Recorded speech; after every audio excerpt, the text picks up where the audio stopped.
우리가 야고보서의 여정을 많이 걸어왔는데요. 야고보서는 잘 아시겠지만 유대인 그리스도인들 향한 말씀입니다. 그렇다고 우리에게는 적용이 되지 않을 말씀이 없다는 것은 아닙니다. 유대인들이 이스라엘 땅에서 많이 흩어진 역사를 갖고 있는데요. 그 역사 가운데에 우리가 유대인 디아스포라고 부르죠. 이 디아스포라의 이 경우가 두 번이 있었는데요. 첫 번째 경우에는 비자발적이었습니다. 본인들이 원해서 흩어진 백성들이 아니었습니다. 하나님께서 이스라엘 백성의 죄를 보고 바벨론으로 포로로 끌려가게 한 것이 첫 번째 디아스포라였습니다. 그 후에 두 번째 디아스포라는 자발적이었습니다. 로마 제국이 이 전 세계를 장악하면서 진짜 좋은 길을 깔았습니다. 그래서 이동하는 게 쉬웠고요.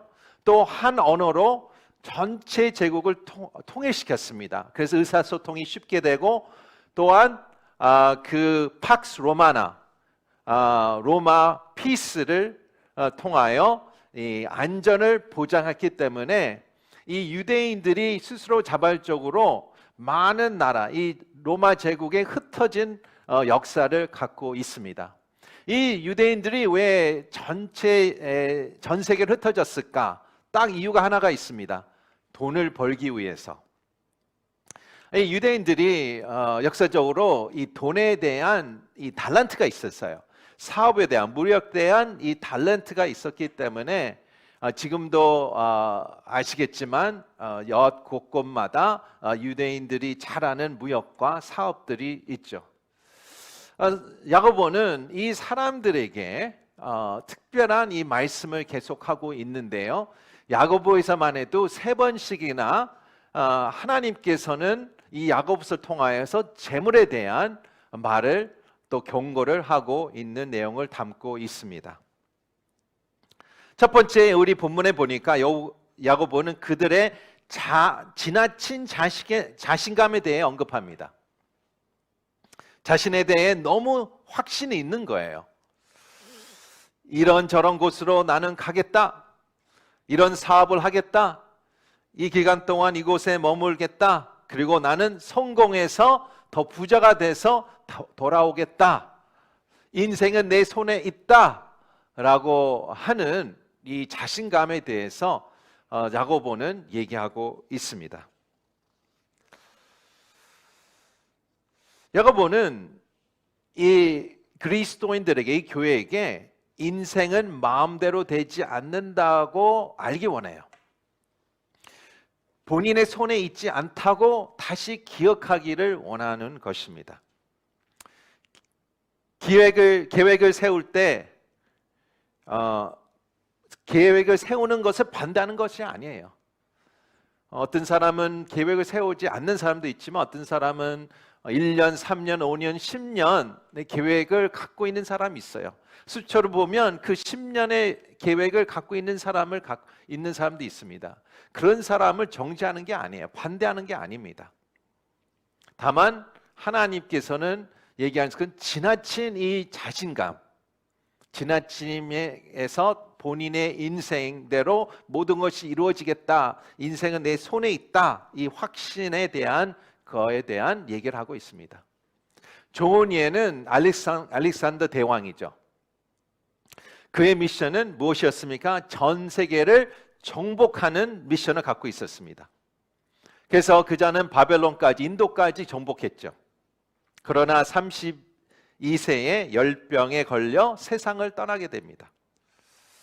알렉산더는 전 세계에 대한 계획을 가지고 있었죠. 나는 이 전 세계를 압도하고 정복하여 이런 계획을 갖고 있다라는 마음으로 계속 달려갔죠. 그러나 그는 막강한 군사가 있었죠. 또한 자신감이 있었어요. 그리고 알렉산더 대왕이라는 이름을 갖게 되죠. 그러나 병에 걸려 결국은 죽게 됩니다. 성공했죠. 곳곳마다 성공을 했어요. 그러나 이 젊은 나이에 본인이 죽을 것이라는 것은 본인의 수첩에 없을 거예요. 상상도 못할 것입니다. 그것이 인생을 얘기해 주는 한 예라고 생각이 듭니다. 우리 13절과 14절의 말씀 같이 보겠습니다. 시작.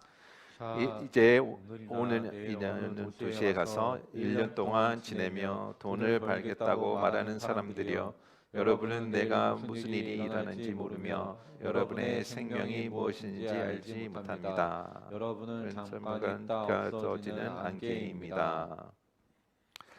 여러분의 삶은 어떻다고 얘기하십니까? 잠깐 나타나고 사라지는 안개다. 정확한 이 판단이죠. 나의 모든 계획에서 이것을 기억해야 된다고 하는 것입니다. 내 마음대로 이루어지지 않는다는 것이죠. 인생은 계획대로 되지 않는다. 만약에 계획대로 풀려갔다, 아니면 계획대로 될 것이다, 그러면 너무 순진한 것입니다. 제가 전에 있던 강동에 한 집사님이 계셨는데요. 생일이 되셔서 아내와 이 두 아들, 성인 된 아들과 저녁 식사를 하셨어요. 저녁 식사하고 집에 돌아오셨어요. 근데 그 집사님이 계속 속이 불편하다고 하셔서 아내 되신 집사님이 소화제를 주셨어요. 소화제를 먹고 좀 시간이 지나 이 가슴이 쪼인다고 또 하셨어요. 그래서 아내가 빨리 병원에 가자 하고 119를 부르지 않고 택시를 타기 위해서 엘리베이터를 탔어요. 엘리베이터에서 바로 거기서 돌아가셨습니다. 쓰러지셔서. 충격이었죠. 물론 그 가족에게 큰 충격이었지만 우리 공동체에도 큰 충격이었습니다. 그때가 코로나였기 때문에 그 집사님을 자주 못 뵀지만 그 집사님이 건강하셨어요. 근데 한순간에 가셨습니다. 그것이 인생이죠. 인생은 마음대로 되지 않는다라는 것을 야고보서는 얘기하고 있습니다. 15절과 16절의 말씀 같이 보겠습니다. 시작.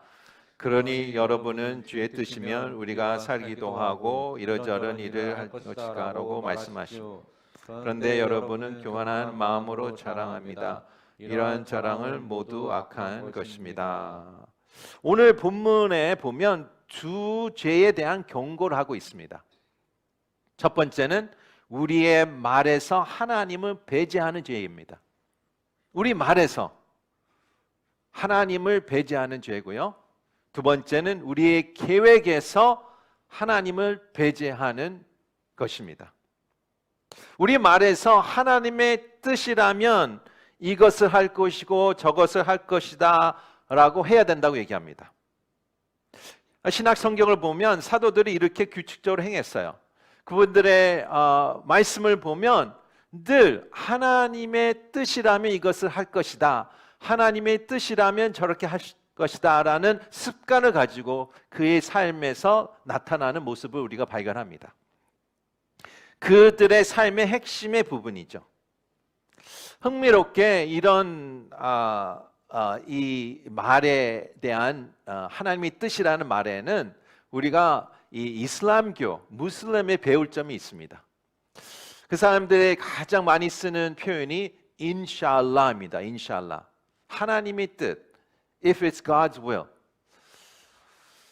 그런데 그들의 삶에 인샬라의 삶에 오바를 하죠. 제가 어렸을 때 다마스커스 시리아에서 살 때였습니다. 어머니가 저한테 밀가루를 사라고 보냅니다. 그래서 그 가게 주인한테 갑니다. 밀가루 달라고 해요. 그러면 그 사람이 없다, 부끄라라고 그래요. 부끄라라면 내일 오란 얘기예요. 그래서 그 다음 날 또 가죠. 근데 그 가게 주인이 no, 부끄라라고 그래요. 그러면 또 믿어주죠. 그러면 그 다음 날 또 가요. 그러면 또 그 다음 날 갈 때 주인이 이렇게 얘기했습니다. 없다, 인샬라. 무슨 뜻입니까? 이 밀가루가 없는 것은 하나님의 뜻이다라는 것이에요. 이것이 바로 숙명론이에요. 페이틀리즘이에요. 이 없다는 것이 하나님의 뜻이기 때문에 없기 때문에 그것을 그대로 그냥 받아들여라. 나는 책임이 없다. 이 없는 책임과 하나님의 뜻 가운데 이 밀가루가 없다라는 것입니다. 그것은 우리 기독교의 신앙은 아니에요. 믿음이 아니에요. 숙명론이기 때문에, 페이틀리즘이기 때문에. 그러나 이 무슬림의 자세에 대한 것은 자세에 대한 우리에게 교훈이 될 수가 있죠. 우리는 하나님의 뜻대로 사는 사람이다 라고 매번 우리가 우리 입술 가운데에 선포해야 돼요. 그것을 우리의 하나님의 뜻을 책임지게 하고 내가 책임이 없다고 얘기하는 게 아니라 나는 하나님의 뜻 안에서 또 뜻대로 하는 사람이다, 사는 사람이다 라고 머리에 하고 그 우리의 이 말 가운데에 습관을 가져야 된다는 것을 얘기하고 있습니다. 우리는 무슬림들은 그 메시지에 인샬라 메시지의 핵심의 스피릿을 놓쳤지만 우리는 그 스피릿을 다시 취하고 하나님의 뜻대로 산다라는 말을 계속 우리 말 생활 가운데 있어야 된다는 얘기하고 있습니다. 그것이 첫 번째 죄를 얘기하고 있어요. 두 번째에 대해서 얘기하고 있는데요. 우리의 계획에 하나님의 배제하면 안 된다는 것을 얘기하고 있습니다. 이것은 어떤 죄입니까? 교만한 독립심이죠. 나는 하나님 필요 없다고 얘기하는 거예요. 이런 사람은 기도하지 않습니다. 이런 사람은 기도하되 오직 어려울 때만 기도하죠. 자신이 그리스도인이 라고 얘기하지만 그의 삶을 보면 실제적 무신론자예요. 고백은 그리스도인이에요. 난 예수님을 믿어요. 근데 그 삶을 자세히 보면 무신론자예요. 왜? 하나님이 없으니까 무신론자죠. 에이티스트죠. 실제 삶을 보면 일요일은 주님께 드립니다. 그러나 월요일부터 토요일은 내 것이다 라는 태도로 살고 있는 사람이 이런 사람입니다. 계획을 세우지만 기도하지 않습니다. 조언은 구하지만 하나님께 구하지 않습니다. 기도하지만 하나님께 이렇게 얘기하죠. 하나님, 제 계획을 축복해 주시옵소서. 하나님 생각을 묻지 않겠습니다. 그냥 무조건 제 계획을 bless 해주세요. 혹시 우리가 그런 태도로 살고 있지 않나, 그런 마음을 갖고 있지 않나. 무조건 제가 행하고 싶은 것, 내가 계획을 하고 싶은 것에 축복해 주시옵소서 라고 하는 마음을 갖고 있지 않나. 그거에 대해서 얘기하는 거예요. 여러분, 이 3개월 동안 이 세마이 록다운 시기를 보내면서 얼마나 답답하셨나요? 답답하셨죠? 어디도 못 가고 자녀들은 학교도 못 가고 직장도 재택근무고 어디 여행도 못 가는 가운데 얼마나 답답하셨겠어요? 지치죠. 그래서 이제 4월에 이제 소식이 이제 좋은 소식이 나올 텐데요. 여러분 이제 앞으로 이제 계획을 하실 거예요. 그 계획 가운데 하나님께 여쭤보셨습니까?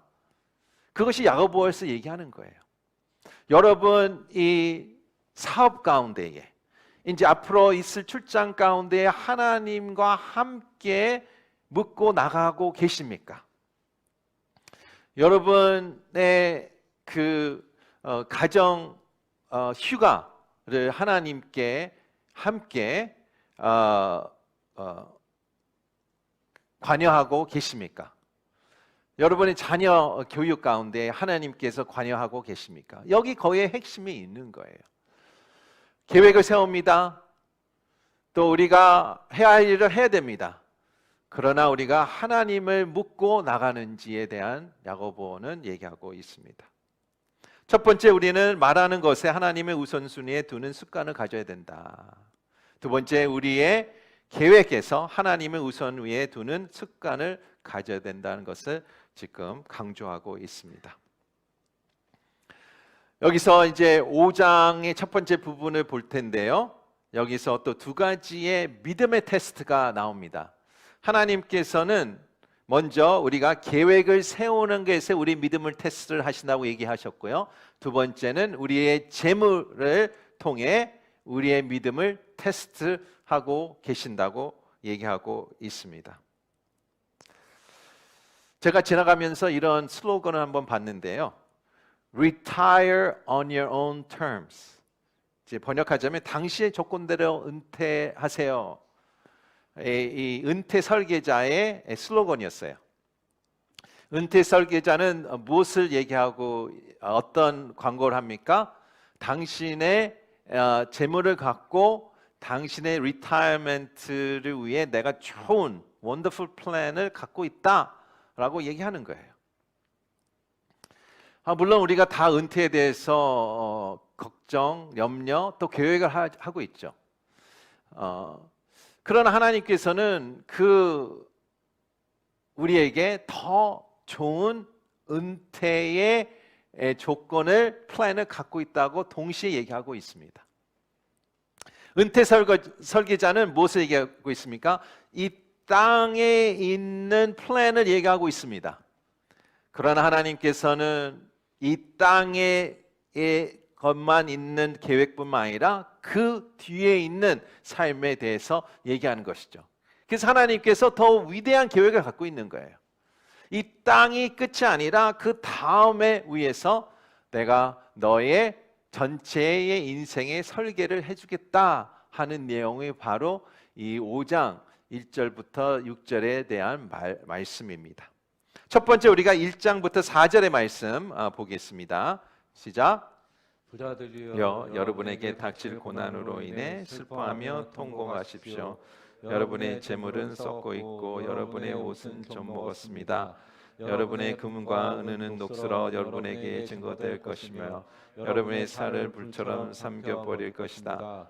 보십시오. 여러분이 맡은 가는 문자에게 지루하지 않는 품삯이 소리지르 실수하는 사람들의 울짖을 속에 만군의 주의 길을 들어갑니다.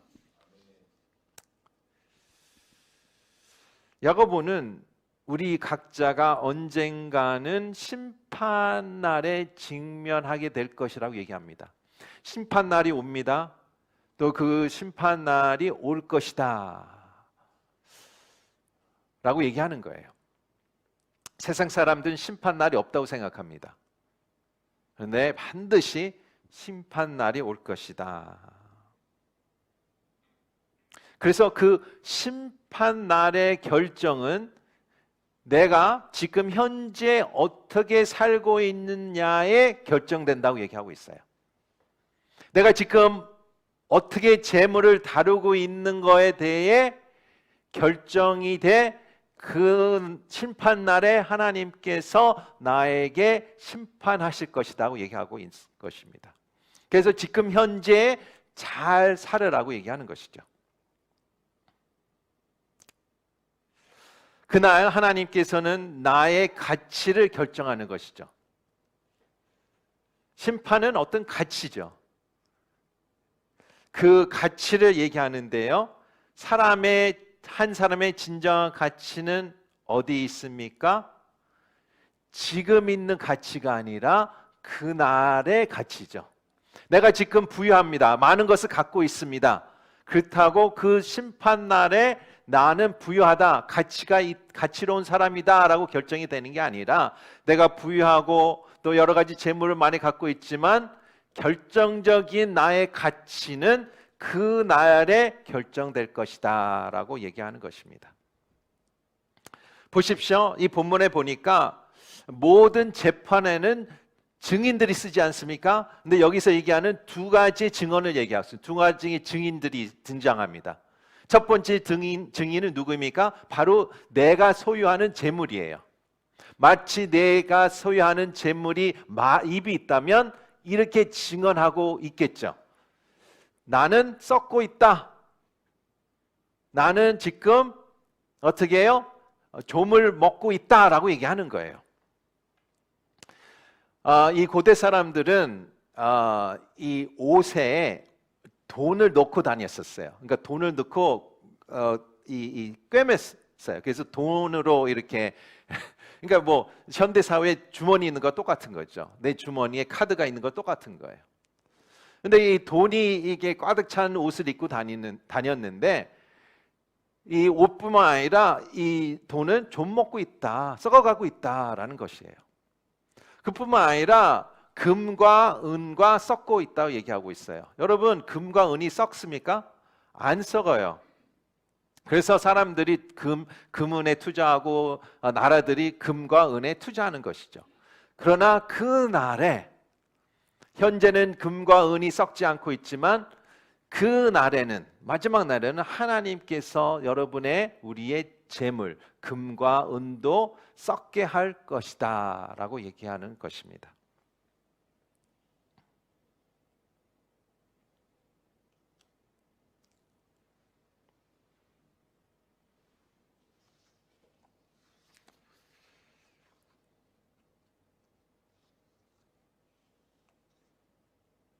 그래서 이 재물의 증언은 어떤 것을 얘기하고 계십니까?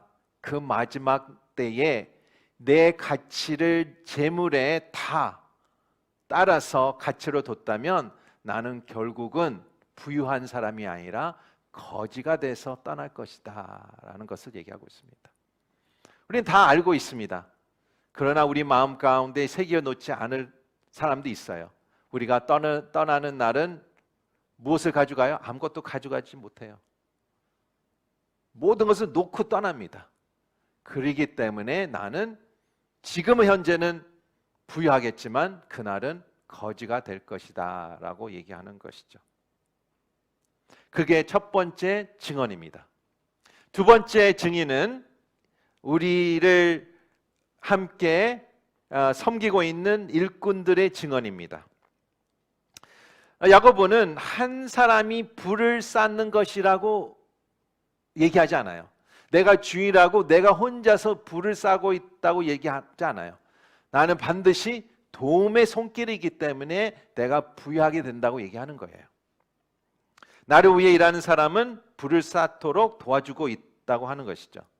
그들의 수고가 나의 유익이 된다고 얘기하고 있고요.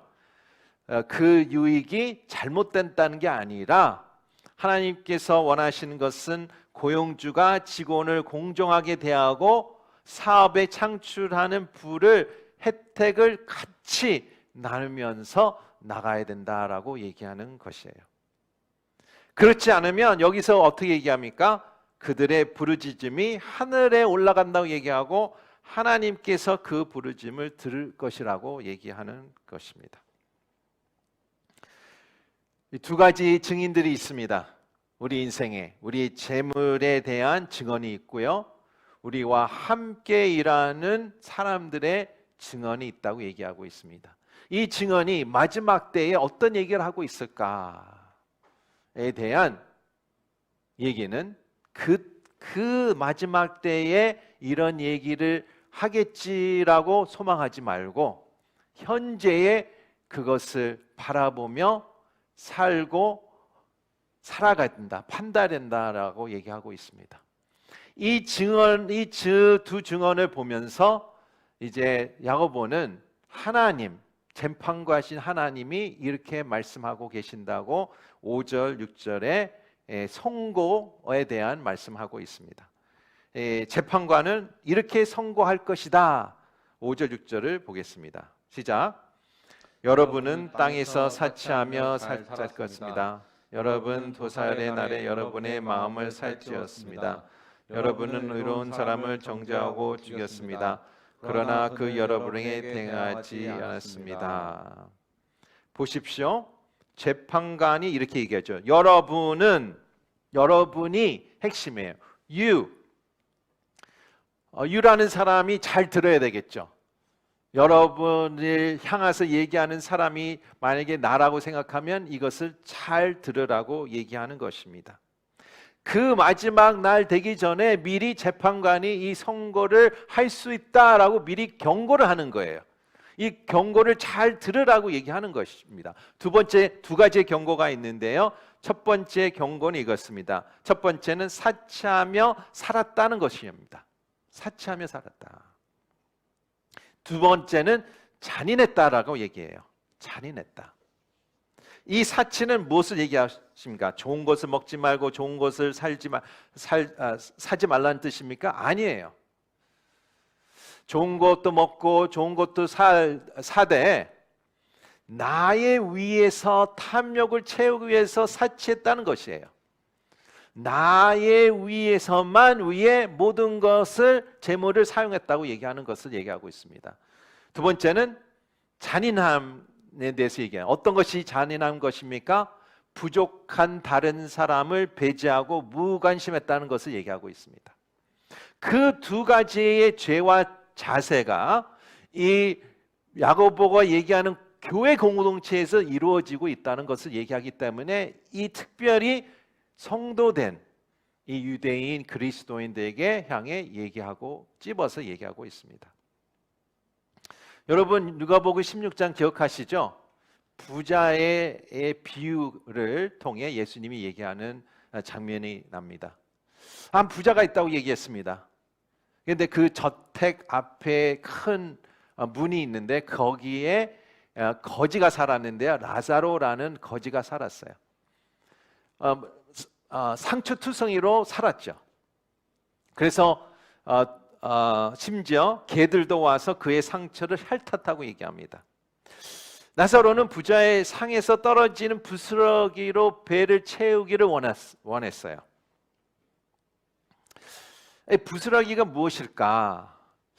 고대 시대 때는 이 종이 냅킨이 없었죠. 그래서 이 부자들이 이 빵으로 손을 닦고 입을 닦았어요. 아직도 중동의 문화에서는 손으로 밥을 먹죠. 손으로 밥을 먹을 때 마지막 마무리할 때 빵으로 입을 닦고 그 빵을 먹습니다. 근데 고대 시대 때에 그런 문화부터 있었어요. 식빵 혹시 애들이 장난친 적 있나요? 식빵을 갖고 놀면 이 어떤 게 시커매져요? 이 빵이 시커매져요. 왜냐면 이 손이 더러운 게 모든 이 빵에 묻히게 돼서 그렇습니다. 그래서 이 고대 시대 때 부자들은 이 빵으로 손을 닦고 그 빵을 식탁 밑에 버렸어요. 그다음에 식사 후에 이 종들이 사인들이 와서 그것을 치웠습니다. 그러니까 이 나사로가 이 더러운 식탁에 있는 빵에마저도 없었다라고 얘기하는 거예요. 예수님께서는 이 비유를 통해서 이 부자가 어떤 범죄자다, 큰 일을 저질렀다라는 얘기는 없어요. 그러나 이 결론이 이 부자인 사람은 지옥에 갔고 라사로는 이 거지 라사로는 천국에 갔다고 얘기하고 있습니다. 우리가 듣기에는 되게 매우 모욕적인 비유이죠. 내가 그냥 부자라고 해서 지옥을 갈 것인가? 내가 돈 있다는 게 그렇게 큰 죄인가? 라고 생각할 수 있어요. 모욕감을 느낄 수 있습니다. 그러나 여기서 재판의 선고를 보면 나 자신만을 위한 방종에 대해서 얘기하고 있고요. 또한 타인에 대한 무관심에 대한의 죄를 얘기하는 것입니다. 예수님의 비유나 야고보의 이 말씀이 동일한 것이죠. 이 하나님의 메시지는 어디 있습니까? 부유한 자의 나 자신만 위해 살지 말라고 얘기하는 거예요. 이 부를 가지고 타인에게 관심을 갖고 무관심의 태도를 버리고 하나님께서 주신 이 부유함을 잘 생각하며 계획하며 하나님이 뜻대로 나가야 된다라고 얘기하는 것입니다. 물론 부유한 것은 relative하죠. 내가 이 땅의 송콩 땅에서 부유함이 부자로 아니라고 생각할 수 있어요. 그런데 내가 아프리카 땅에 가면 다른 땅에 가면 내가 부자예요. 그래서 대조적이에요. 그렇기 때문에 하나님께서 많든 적든 어떤 면에서 우리가 다 부유한 사람이에요. 이 부유함으로 내 탐욕을 채우려 사고 있는지, 나 자신만 위해서 살고 있는지, 타인에 위해서 전혀 관심이 없는 무관심을 갖고 있는지에 대한 계속 그에 대해서 하나님께서 야곱을 통해서 집중적으로 얘기하고 있습니다. 우리 말씀 가운데에 하나님의 뜻이라면 이것을 할 것이라고 하는 습관을 가져야 됩니다. 우리 계획을 세울 때 반드시 하나님을 묻고 나가야 됩니다. 작은 것, 큰 것도. 여러분 이제 출장 가실 것입니다. 또 사업 계획을 하실 것입니다. 세컨 쿼터에 대해서 사업을 반드시 하나님의 물으라고 얘기합니다. 우리 삶 가운데 그것이 습관이 되지 않으면 계속 우리가 나갈 거예요. 우리 가족 여행도 마찬가지입니다. 우리 자녀의 교육도 마찬가지입니다. 하나님께서 원하신 것은 반드시 하나님 먼저 묻고 나가는 것이에요. 하나님 이런 계획을 갖고 있는데 하나님 어떻게 생각하십니까? 하나님 제가 이 재물을 있는데 하나님은 어떻게 내가 이 재물을 사용하기를 원합니까? 하나님 아버지 내가 타인을 어떻게 배려하면서 나갈 수 있겠습니까? 내가 이 사람들 내가 고용하고 있는데 고용주로서 내가 이 사람을 어떻게 배려하고 나갈 수 있겠습니까? 라고 생각하며 나가기를 원하는 우리가 되기를 원하십니다. 하나님께서 우리를 더 축복한 자로 나가기 원하고 이 땅 가운데에 하나님의 모습을 지니고 가는 우리의 하나님의 사람이 되기를 원하시는 핵심적인 야고보를 통해서 얘기하는 내용을 우리가 마음에 심고 나가기를 축복합니다. 이 시간에 같이 기도하며 나아가겠습니다.